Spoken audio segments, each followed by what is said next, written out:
and we'll get.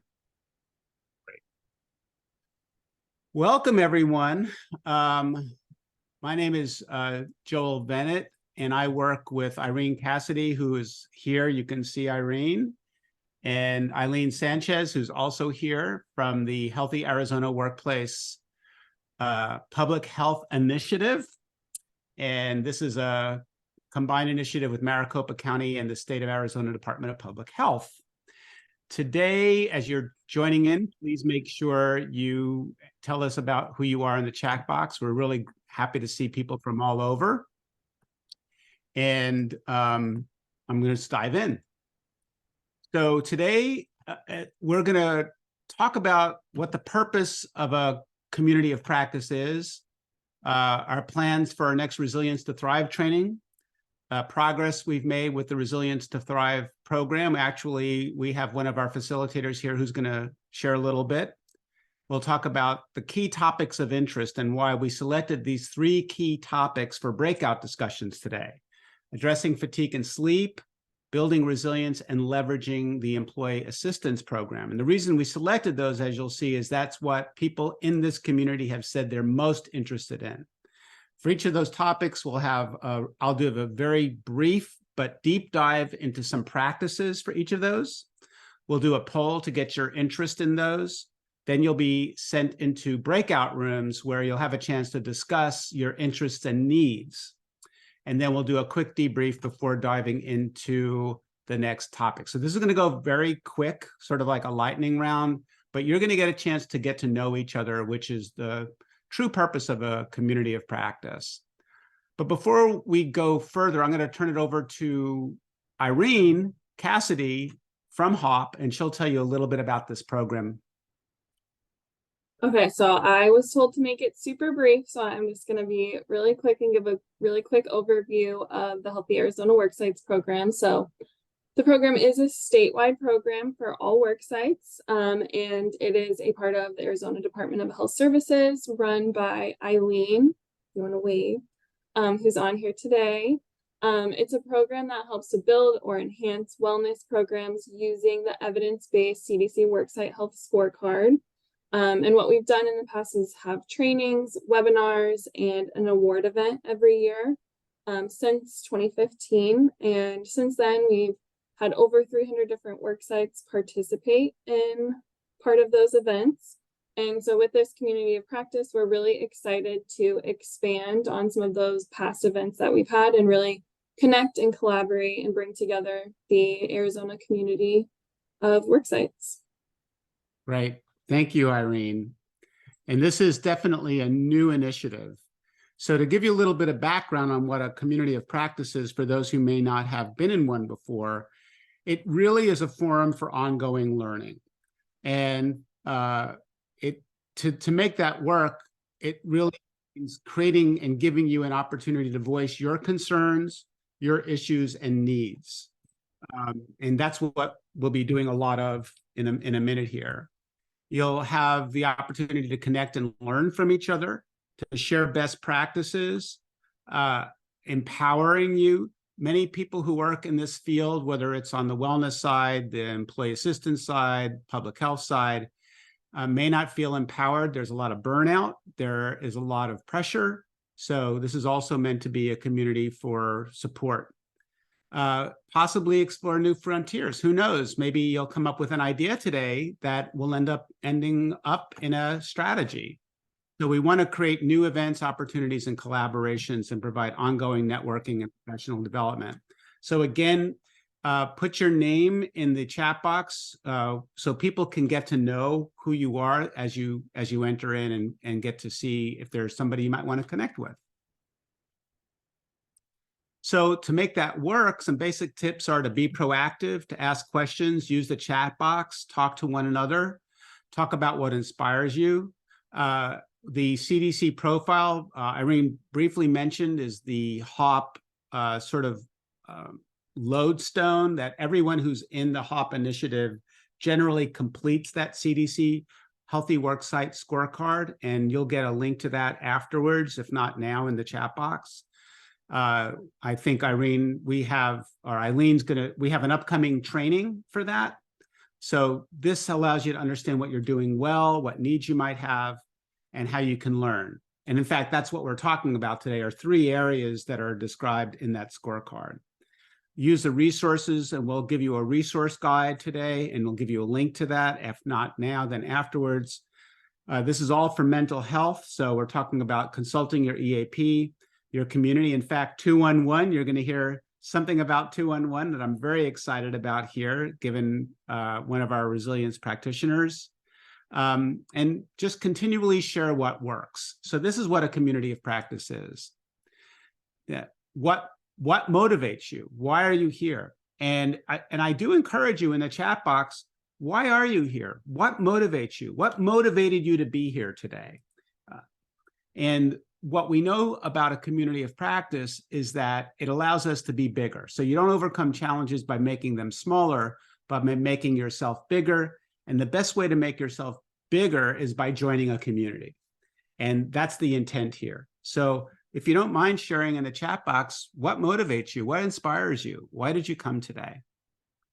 We will be conducting another Resilience to Thrive training as part of this mental health initiative, so stay tuned. It'll be an opportunity to add another tool and get certified. This is an evidence-based training, and it helps expand the reach of HAWP beyond assessments. It's been used by dozens of workplaces. Easy to implement. It's been shown to improve EAP utilization, and it can be integrated with both wellness and EAP and be used as part of a mental health, burnout, and retention strategy. And so we have our first 2 certifications from previous HAWP participants who completed the Resilience to Thrive training.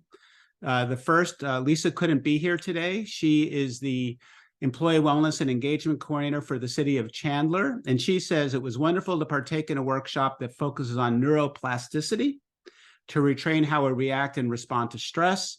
This workshop enables us to discover ways in which we can use and grow within ourselves, our friends and families, and our colleagues. And you can see some sample improvements here from the, whenever someone gets certified, we ask them to collect pre and post data. So you can see here, people improved in their knowledge of coping and their healthy lifestyle. But I want to now introduce you to our next certified person who just got certified, who's here on our call today, who hopefully isn't too shy and will maybe if I talk long enough, she'll show up here. Amy, are you here? I am here. So as you can see, Amy's an HR generalist with Solari Crisis. She says that taking this course has encouraged her to write her resilience story, reminded her of the importance of helping others and the importance of handling stressors. But I want Amy to share a little bit about Solari Crisis and the 211 connection. Yeah, so Solari has a contract and we do all the 211 calls. So we hire call center staff to take those calls. And then we also have our 988 line, so the mental health helpline, in case of an mental health emergency. And this is for Maricopa County? No, this is actually, we are a nonprofit, Solari Crisis and Human Services. We just do different government contracts. Great. And a lot of it is for mental health and yes, addressing social determinants and yeah. And we also have a veterans program, so we work with veterans as well. Great. So as you can see here, do you want to make a quick comment about how you felt about delivering the training? Yeah, I actually was really nervous about it and ended up loving it. So I was super excited that I got to know my team on a different level and that they were comfortable with sharing some of the things they did. And it went really well. And as you can see from the questions, I did have a lot of positive feedback there. So it helped. Everybody, congratulations to Amy. She's a certified Resilience to Thrive facilitator. Yay. Thank you. So we asked previous awardees what they were interested in, and this is the percent that indicated please deal with and address these issues. And as you can see here, burnout, increased EAP use, wellness, work-life balance, but we also saw on our data a very, very strong concern about fatigue. And so we're going to go dive into these discussions right now. Please participate. You're going to get a practice prompt, a poll, a breakout, and a debrief. So the first topic is sleep and fatigue. I'll talk about core ideas, resources, and samples. And this is going to go very quickly just to prompt you, to prime you for the discussion. So the first thing to remember is that, as with all these topics, HAWP awardees complete the CDC scorecard. And these are the various topics for sleep and fatigue, or the different things you can implement. And as you know, we get a score across these, and the average score based on the CDC data is 3.1. And the score that the HAWP awardees got was lower than that. So this and data in Arizona, which we've talked about before, indicates that sleep, fatigue, exhaustion is one of the highest risk factors compared to other states. So that's why we're diving in on this topic today. This is an example of a strategy you could use. And I'd like to know whether you would advise this, Lyle, April, anybody. You're sleeping from 9 to 10, dozing from 10 to 11, and resting until lunch. Then you snooze from 1 to 3. You'll get a quick nap from 3 to 3:30, and then back to sleep the rest of the day. Anybody here own a cat?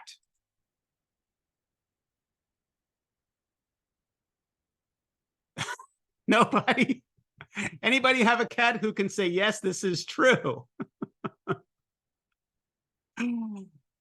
So is your workplace like this, or is it more like this?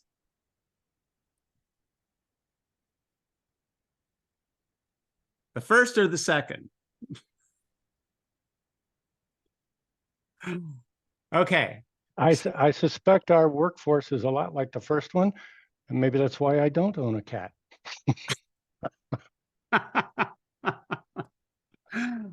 So today we're going to look at what is the best way to deal with the issue of sleep and fatigue in our first discussion.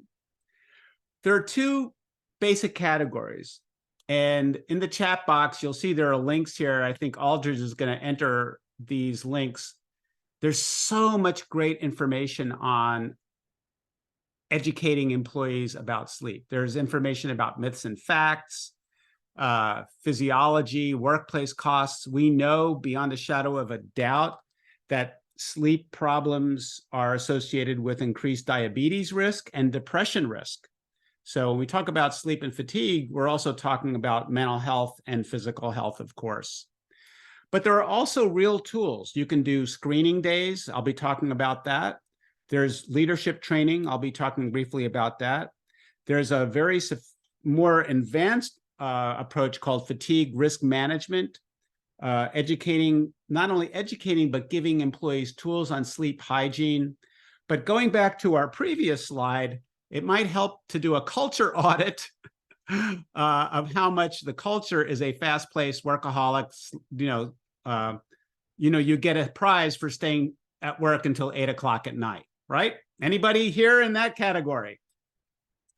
So there are many different ways to approach sleep, but what we're talking about, you have to combine education with real tools.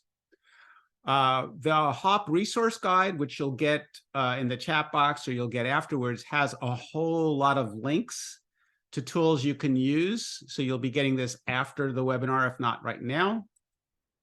This is a screening tool that I always recommend, the Hepworth Sleepiness Scale.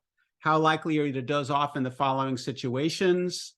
No chance, slight chance, moderate chance, high chance. We're not going to have a chance to do this, but this is an example of one of the assessment tools that you can definitely use to educate employees as a real tool to determine whether or not they're at risk, and maybe even possibly have one of many dozens of types of sleep disorder diagnoses, as it's not just one problem. Sleep apnea is just one, but there's restless leg syndrome, there's insomnia, it's just amazing how many different types of diagnoses one could have and the different treatments for those. One of the ways to do this typically happens in March. The National Sleep Foundation has a sleep awareness week. And if you're in workplace wellness, we highly recommend that you look at this and have screening day for sleep awareness. So that's another tool you have. We actually did an energy and focus leadership training for Owens Corning, which is a more advanced approach where we're training leaders not just on the science of sleep, but also knowing, and in a safety sensitive position, if you're tolerating or responding to an employee who might appear sleepy, having a response plan, learning how to do fatigue risk management, and actually coming up with a whole workplace dashboard. So this is the point of this prompt before we go into discussion here, is to just show you that there's a range of things that you can do for sleep and fatigue, from simple education to manager training to bringing in a doctor, a sleep expert. So our first poll we're going to launch would be a way for us to get us, and I will launch this poll. You know, which of these statements best describes your intentions moving forward regarding fatigue and sleep in your role? And then we'll use these polls as a way to dive into the breakouts. So are you uncertain? Do you know you need to think about it more? You are happy with current efforts? You're in the process of moving to the next phase, or you have a clear plan already being implemented? And when you go into your discussion group, you can share what your questions are, what your concerns are, what you're already doing. As we know, this is an area that is the most undeveloped in terms of what the data we already have from HAWP. So that's why we wanted to hit this topic first. We'll leave it open for another 15 seconds, and you can share your response.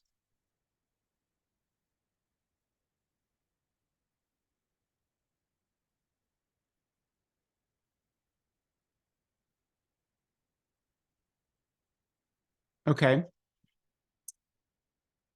I will end the poll and share results. So as you can see here, people are what we would call in the maybe pre-contemplation stage when it comes to dealing with this very important issue. We have a small percentage who are doing something, and so we'd love to hear from you in the chat box or in the breakout. What are you doing in this area? So that's the first poll. Our second poll is, what do you actually see yourself implementing in the future, if anything? So would you, and this is check all that apply, focus on education, focus on sleep hygiene, maybe doing more self-assessments, maybe launch a screening campaign, train employees using the above, train managers and leaders, potentially implement a full risk management program, fatigue risk management, or a full integrated cultural approach. Again, as we know, this area is the least developed, and so we really want to get a sense from you what you might be interested in doing, with the possibility that HAWP might do a more deeper dive on this topic in a future community of practice meeting. I'll leave it open.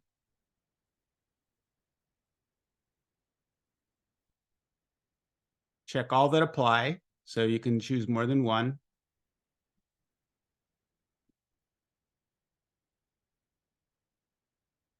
Fifteen seconds.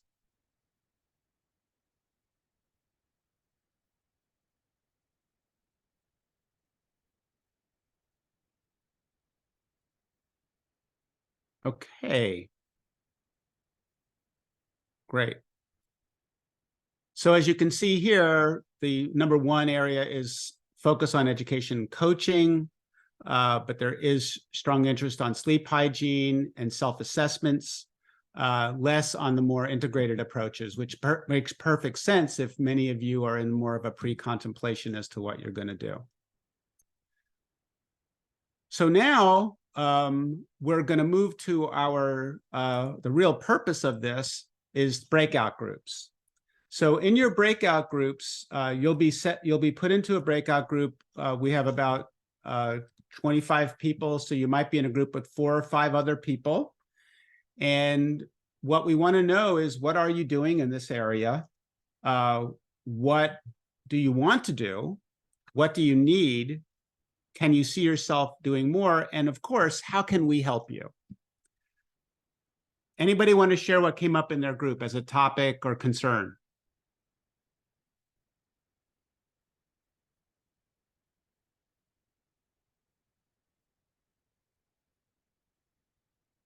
So Irene writes, sleep and fatigue hasn't been a topic that has been at the forefront. We've tried to really focus on mental health and burnout without looking at the big picture. In our group, we had somebody from a community, I guess a college, and students believe that they don't need any sleep. And that is an issue. We also had some people work with an app to do some monitoring of sleep. I don't know if Chase, you want to share a little bit of success you had there? Yeah, sure. So with the Virgin Pulse app, we had a sleep challenge. And so what participants were able to do was they set a goal for themselves in terms of hours of sleep per night. And then every day they were able to track that progress. So they put in their hours of sleep per night. So at the very end of the challenge, we weren't able to see exactly what their goals were, but we were able to see who had reached their goal. And so I believe we had about 200 participants in that, roughly. And then I think about 50% exceeded whatever sleep goal they had set for that month-and-a-half or 2-month period that it was going on. Great.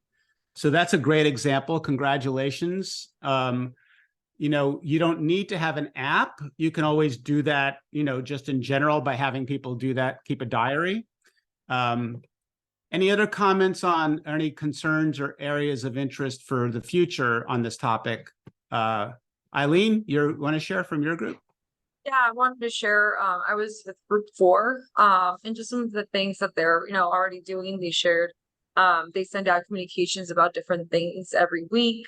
Some worksite holds, has like a representative, a health and productivity wellness representative, from each location, from each site. So they hold these meetings where they, talk about and address these issues.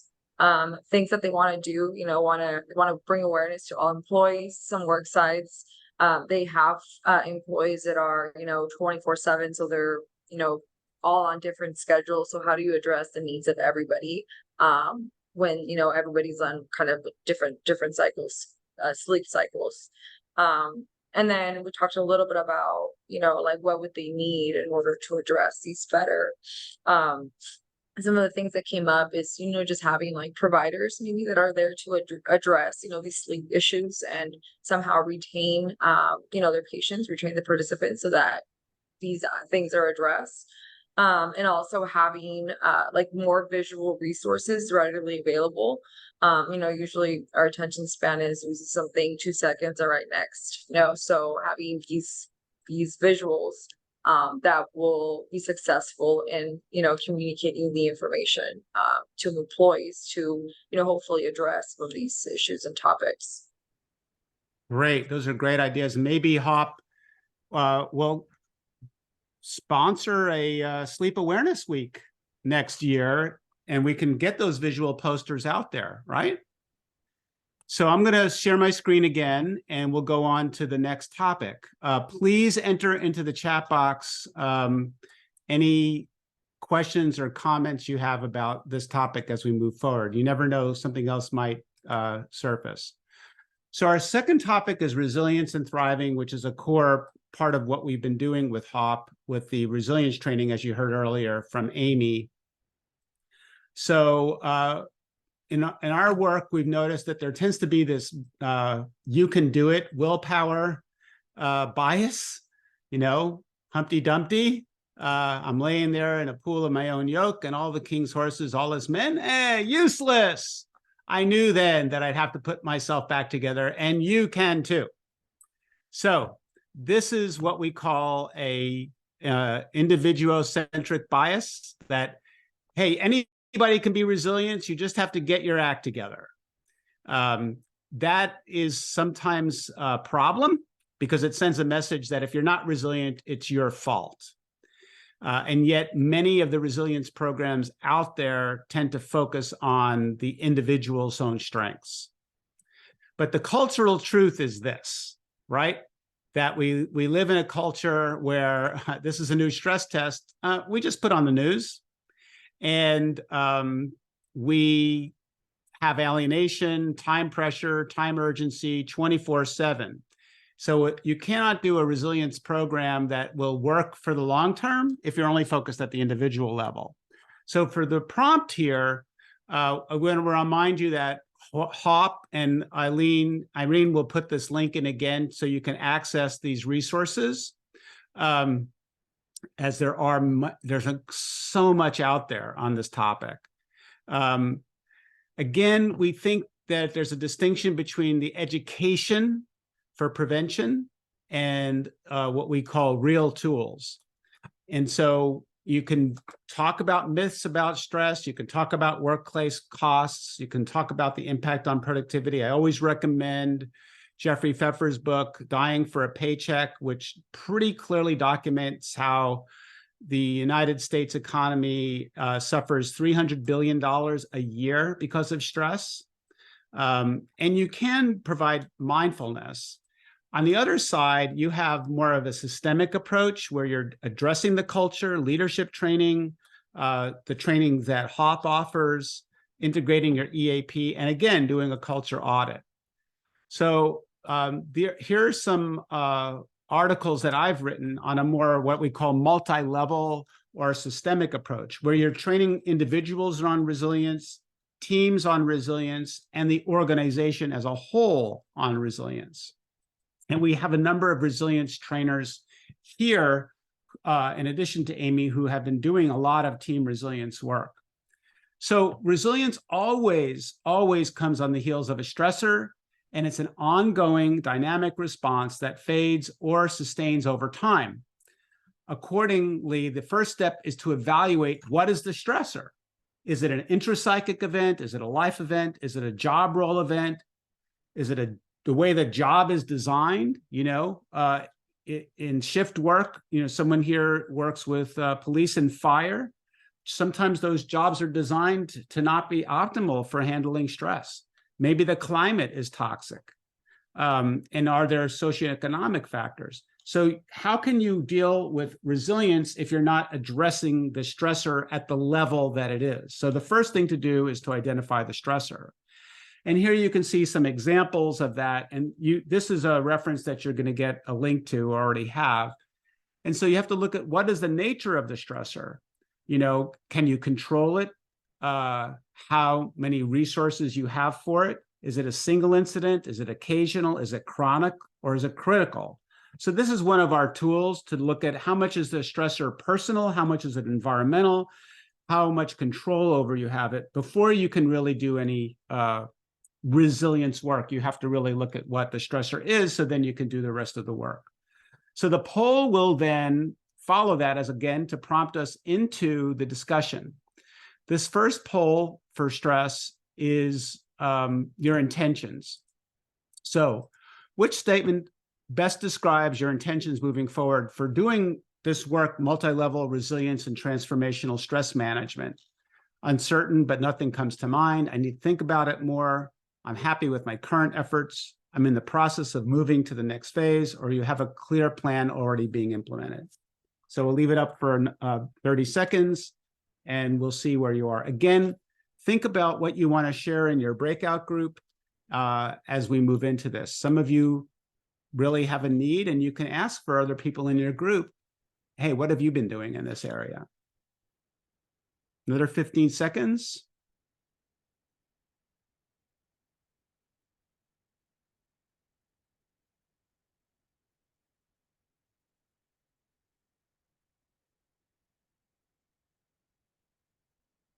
Okay.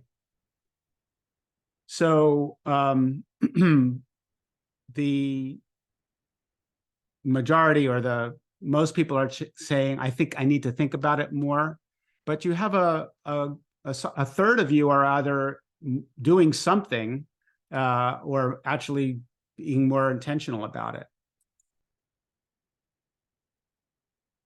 The next poll is, which approach or approaches do you see yourself implementing in the future? This is a check all that apply. So make sure you scroll. You can answer all of these if you want to, focusing on the individual, addressing critical incidents, doing teamwork, job-related stressors, specific types of stressors, classroom education, managerial, and leadership resilience, or an integrated cultural approach that combines all of these.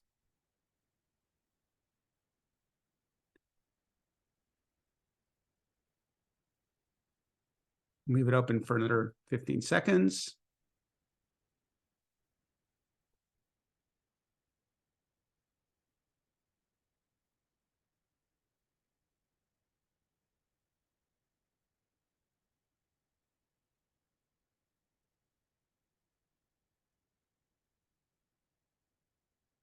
So here you can see a lot of people are working toward an integrated cultural approach. That's fantastic.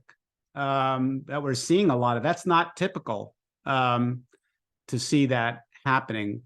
And great, that's all I'm going to share. So as you go into this next breakout, again, what are you doing in this area? What do you want to do? What do you need? Can you see yourself doing more, and how can HAWP help? So Irene, I'll turn it over to you to have the breakouts. Anybody have anything from their group that they'd like to share?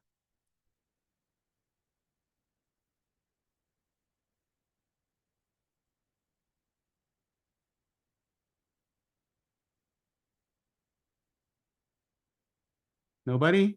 Comments? Put in the chat box. Questions? Anything?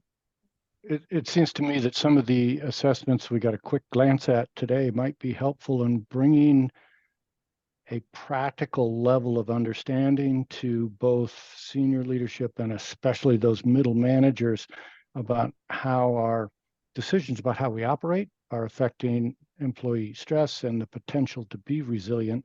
And then also, we can't deal with this in silos. We've got to relate sleep to burnout and a low resilience. Yeah, definitely. That's great, Lyle. Yeah, and you'll have those links that we gave you, would give you access to those, and you'll get this slide deck afterwards. Irene, everyone who's here, you'll get a copy of the slide deck. Yep. Other things you heard in your group? Some work specifically in these areas, mindfulness challenges, teachers and school staff are burnt out, would like to look at root causes. So that's why, yeah, so Karen, that's exactly why we do these assessments, right? That, and to do the assessments, not just as an individual, but getting a team together to do the assessments, especially if non-siloed, people from different areas.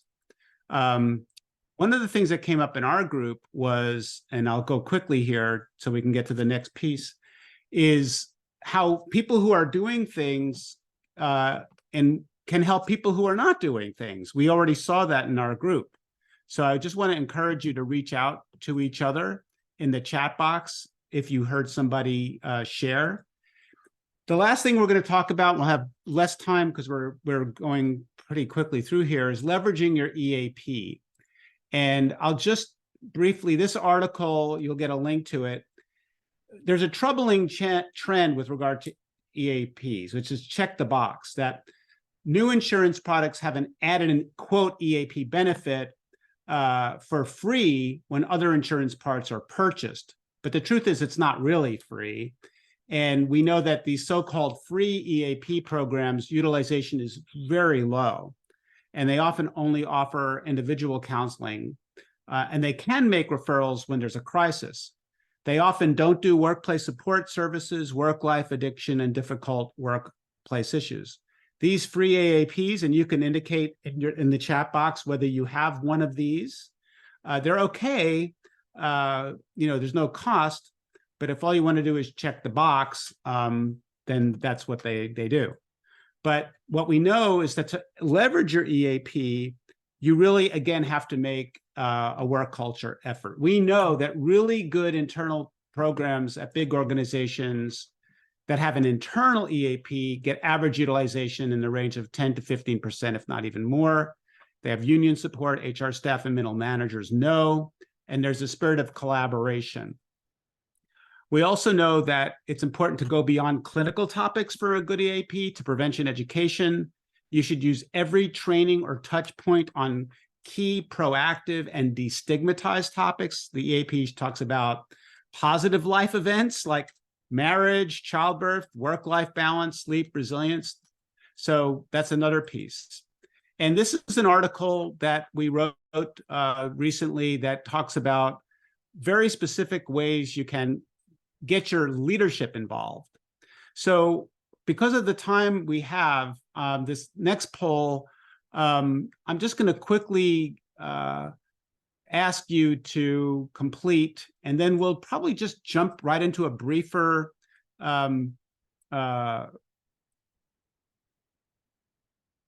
maybe a 3-minute breakout group to come back.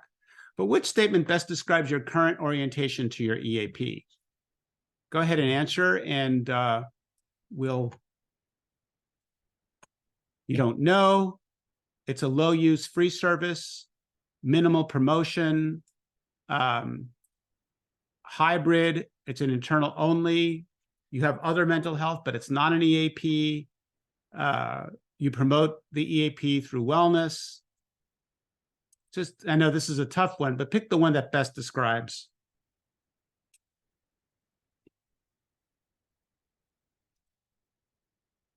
We probably need a whole session just on EAP. So I'll take another 10 seconds. And maybe on this one, Irene, we won't be able to do a breakout. Maybe we'll just leave it open to the entire group.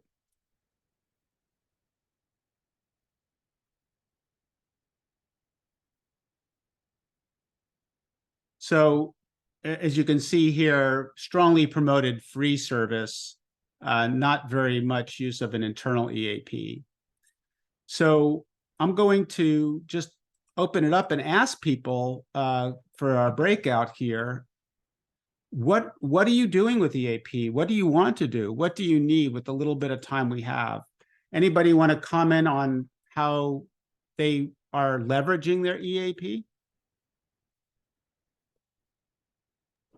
We're doing a fair amount of education about it through the wellness program, but I still checked minimal promotion, because it's one of many things we're trying to touch base on, and it just gets diluted. And we have very, very, very low participation. So. Matt, you have a comment? So for a while last year, based on grant funding, we had on-site EAP sessions for our employees. They could sign up anonymously and just go to one of our conference rooms at our site, and pretty much there's, I'd say 90% of all sessions were filled while we had that. Unfortunately, we don't able to offer that currently at the moment, but when we really kind of went out of our way and made it just available here, if you need to use it, it was really, the response was really good. That's great. And you're in county health, right? Yes. So that's even more important that you did that. Anything else people want to talk about on the, I see there's a bunch of messages here. Yeah, this is an example where as we wrap up today in this brief call, put in the chat box what you would like us to cover next time. There are people here who are doing great things. I know Kelly talked about what she's doing in her area, and maybe she can come on and share.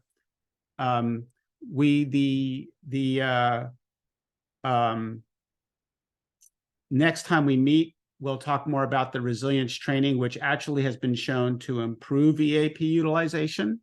So those of you who are interested might sign up for that. Laura, you have your hand raised. Do you want to comment? One of the things that I did in the Resilience to Thriving class recently is bring our EAP person at the end. So I have a couple of different ones since I'm on an Air Force base. So I have someone from mental health, one of our MFLACs that's EAP for dependents, and then the EAP for the civilians. And I also give them a resource guide that has each of the dimensions of wellness and how to thrive in each of those with on-base and off-base resources. But face to a name really does help after they've already created their action plan on how to thrive. And Laura, am I right? That is because you have an internal, it's not a free, Yes. you have an actual on-site person. I have 2 on site, but it is for 25,000 people. So part of it does go out onto the website, the app, or 1-800 number, depending on what they need. Thanks so much for sharing. Before we leave, we do want to have one, just because we're interested here. This is a poll. How much could you use what you learned today? Just quick poll. What can you learn? Not at all, little, some, a lot, or a great deal. And that's a lot, not an OT. I don't know what an OT is. An OT, occupational therapist. I could use one of those. It's sort of like alert. The world needs more alerts. Tune in next time where you will hear from an alert. Okay, great. Thanks for sharing your results. We got some great results here. So Irene, do you want to share a last minute word in this very thank everybody for participating, and anything you want to see next time? I'll turn it over to you, Irene. Yeah, I was just gonna say the same thing. Thank you everyone for participating in those breakout rooms. And again, put in the chat if you want us to talk about something specific next time. And the next one, I will send out in an email with all of the links that Joel talked about during his presentation, and the link to sign up for the next community of practice, which will be at the end of November. Yeah, and then Eileen, anything else you want to add to finish it off?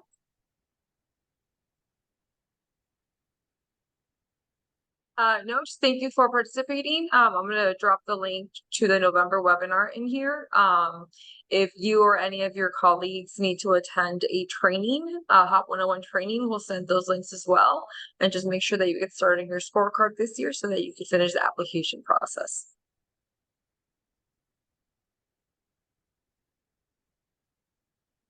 So thank you, Dr. Bennett. Thank you, Irene. And thank you, everybody. Take care, everyone. Hope to see you again. Yep.